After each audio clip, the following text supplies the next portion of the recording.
Ron that has forwarded an email from some right-winger down in Miami by the name of Chris, who says, what a great way to explain socialism. And this is not the first time I've seen this. I've seen it probably 100 times in the last 4 or 5 years in variations. It is one of the most common, I think, of the viral emails running around on the right. And I just wanted to share it with you and rebut it, I guess, for lack of a better word. The headline is, what a great way to explain socialism. And here's the email. It's quite short. An economics professor at a local college made a statement that he had never failed a single student before, but had once failed an entire class. That class had insisted that socialism worked and that no one would be poor and no one would be rich, a great equalizer. So the professor said, all right, we'll have an experiment in this class on socialism. All grades will be averaged. Everyone would receive the same grade, so no one would fail and no one is going to get an A. And after the professor proposed this, the class agreed, being good socialists. The email goes on. After the first test, the grades were averaged and everyone got a B. The students who studied hard were upset, and the students who studied little were happy. As the second test, now remember that phrase because I'm going to come back to that. As the second test rolled around, the students who studied little had studied even less, and the ones who studied hard decided they wanted a free ride too, so they studied little. The second test average was a D. No one was happy. When the third test rolled around, the average was an F. The scores never increased as bickering, blame, and name-calling all resulted in hard feelings, and no one would study for the benefit of anyone else. All of the kids in the class failed to their great surprise, and the professor told them that socialism would also ultimately fail because when the reward is great, the effort to succeed is great, and when the government takes all the reward and shares it with those not earning it, no one will try or want to succeed. End of email. Now, this is where small truths make big lies. I've been reading a lot of literature lately. I'm working on a chapter from my next book on the nature of equality in societies, egalitarianism in societies. And it's absolutely amazing. In fact, there was an article in Der Spiegel yesterday. In fact, I'm pretty sure I saved the thing. I can go back to it. But there was an article in Der Spiegel that talked about how East Germans now, today, are saying, you know, life was better back then. In fact, here's the article. It's by Julia Bonstein. Glorification of the German Democratic Republic, that's East Germany, is on the rise 2 decades after the Berlin Wall fell. Young people and the better off are among those rebuffing criticism of East Germany as an illegitimate state. In the new poll, more than half of former Eastern Germans defend the GDR.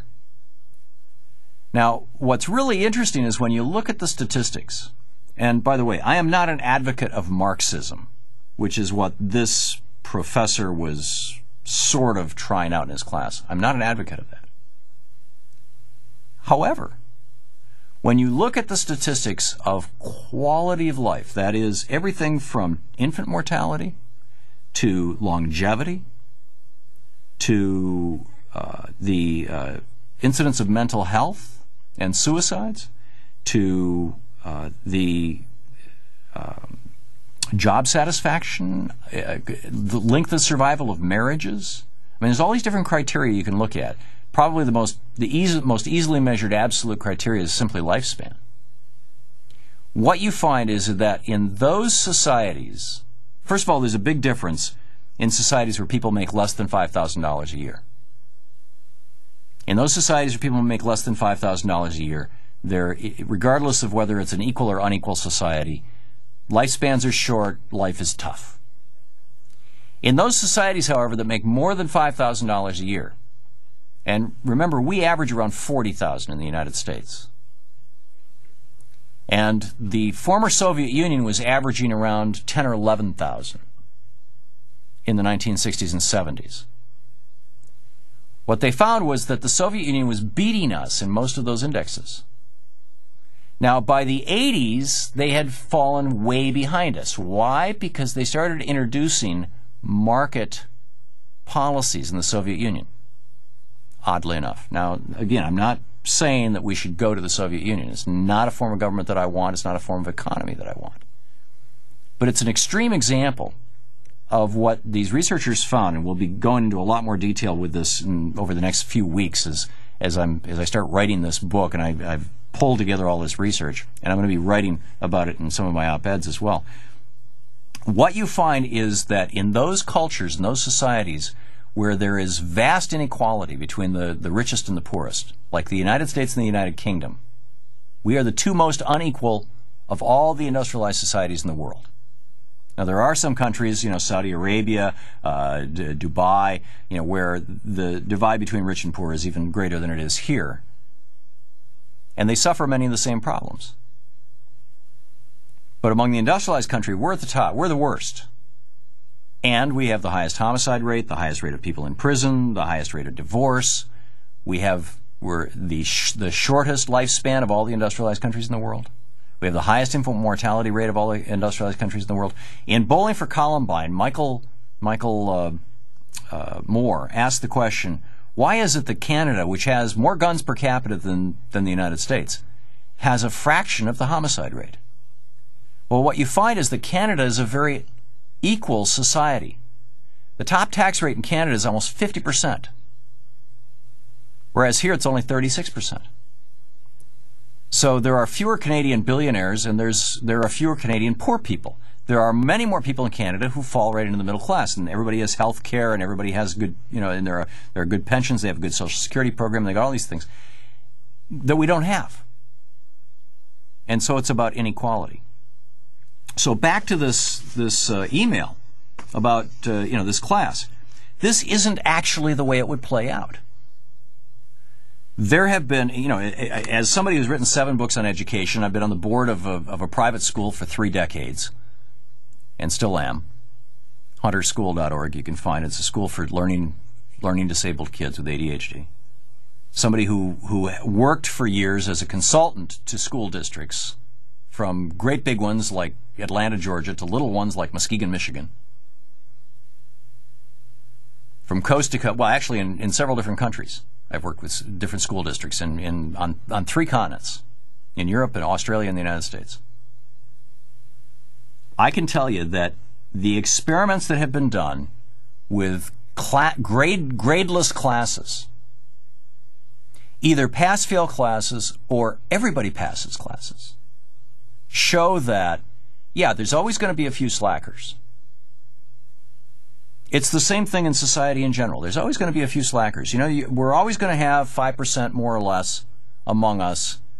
And depending on the culture and the society, it may be even smaller than that. It may be as small as 1 or 2%, who actually do want to be homeless, poor, and don't want to have any money, don't want to deal with this stuff.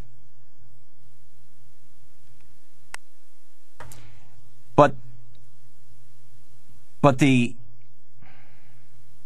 there's always going to be a few who are like that. But the vast majority of the kids in schools will study because they love learning. If the school is functioned at all well. I mean, if this professor was a decent professor, and he said, okay, we're just going to average everyone's grade, and that's the grade everyone's going to get, probably everybody would end up getting B's. Because that would be, or C's, depending on what kind of curve he grades on. Because that's pretty much what's going to be the average. Not everybody is going to school just to get grades. In fact, a minority of people are going to school just to get grades. And people do look out for each other, and they do care about the common good. The assumption of this story, and it's just a story because this couldn't have possibly happened. The assumption of this story is the libertarian assumption that people only do things because it's in their best interest, period, to hell with everybody else. And that, in fact, is not how humans actually work. The question of the hour, is socialism the evil empire or not? What are your thoughts, disagreements, rants? 866-987-TOM.